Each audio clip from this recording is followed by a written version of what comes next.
دلوقتي في جزر، فلما بيبقى في جزر بيبقى البحر جوه طبعا زي ما احنا فاهمين. فانا مشيت هناك كده، جيت على جزيره تانية. بصوا لقيت ايه؟ ده القنفذ المسمم، اللي هو لو دخل في رجلك ده مسمم. سبحان الله على شكله، تشوفوا ما تحسوش ان هو كائن حي اصلا. بصوا لقيت ايه كمان؟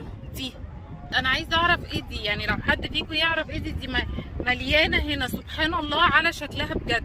جوه هنا في كائن حي بيتحرك المفروض. تحفه وجميله جدا، وفي منها الوان كتير يعني.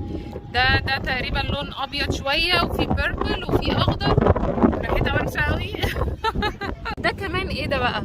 ده غريب جدا طبعا مش همسكه. ده مليان برضو بين الشعب الموجوده دي.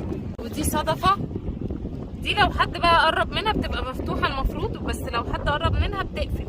في طيور نورس هناك قوي قوي.